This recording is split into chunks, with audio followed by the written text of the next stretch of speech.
Olá pessoal, tudo bem? Hoje eu trouxe o tema relacionado ao chamado tempo à disposição do empregado.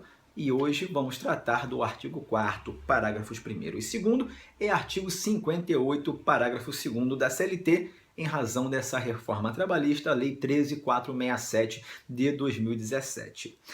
Tempo à disposição, pessoal, é aquele tempo que o trabalhador não está laborando em sua atividade específica, mas aguardando alguma ordem do seu empregador ou cumprindo alguma tarefa não relacionada àquele trabalho para o qual ele foi contratado diretamente. Esse tempo à disposição é considerado como tempo trabalhado e, eventualmente extrapolando a jornada, é considerada como horas extras.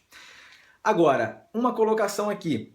Esse tempo à disposição, que é a regra geral do artigo 4º, não se confunde com alguns tempos à disposição que existem para determinadas atividades, por exemplo, o ferroviário, o chamado tempo de prontidão, ou também o motorista profissional, chamado tempo de espera, ele tem uma remuneração um pouquinho diferenciada em relação à regra geral.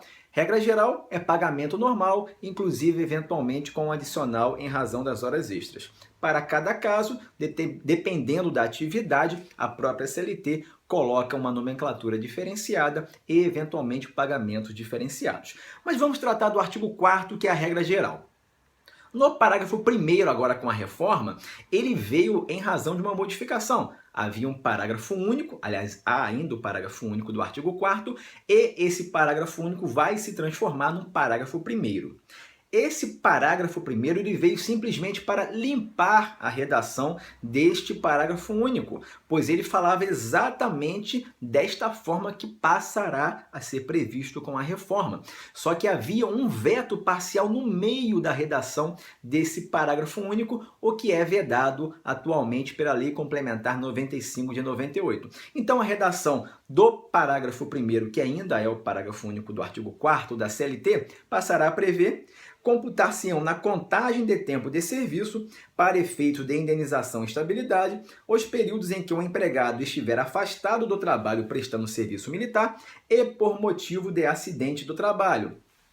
Aqui, pessoal, são duas causas chamadas causas suspensivas dos efeitos do contrato de trabalho. Basicamente, não tem trabalho e não tem pagamento salarial.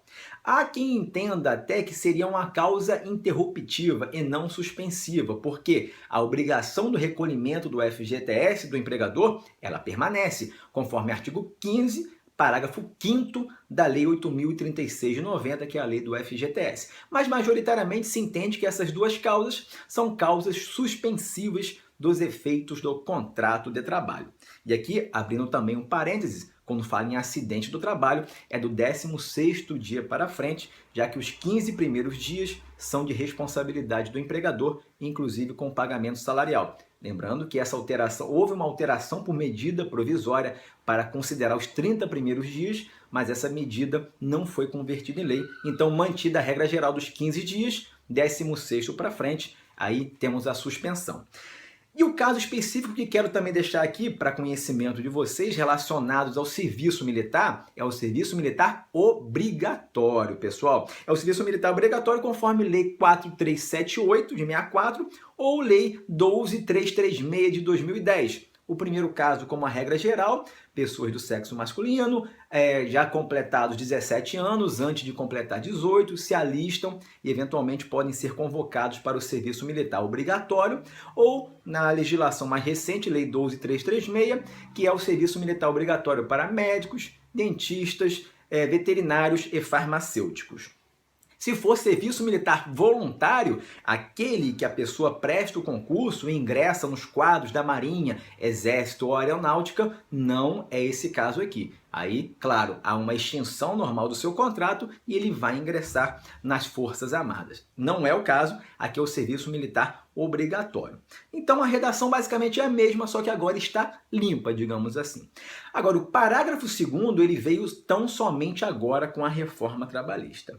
E ele passará a prever a seguinte redação: Por não se considerar tempo à disposição do empregador, não será computado como período extraordinário ou que exceder a jornada normal, ainda que ultrapasse o limite de 5 minutos previsto no parágrafo 1º do artigo 58 da CLT, não houve alteração, aquele limite de até 5 minutos antes e após a jornada, totalizando 10 minutos diários, não são considerados excedentes. Quando o empregado, isso é importante, por escolha própria, buscar proteção pessoal em caso de insegurança nas vias públicas ou más condições climáticas, bem como adentrar ou permanecer nas dependências da empresa para exercer atividades particulares, entre outras.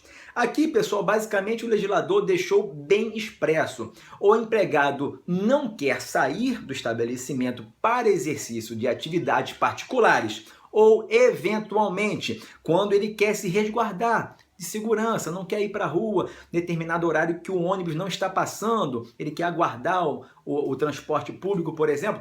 Isso aqui não é ordem do empregador, isto aqui não é tempo à disposição. E aqui, o parágrafo 2º do artigo 4º colocou um rol exemplificativo e não um rol taxativo, quando ele falou entre outras, ou seja, atividades particulares, entre outras, e deu alguns exemplos.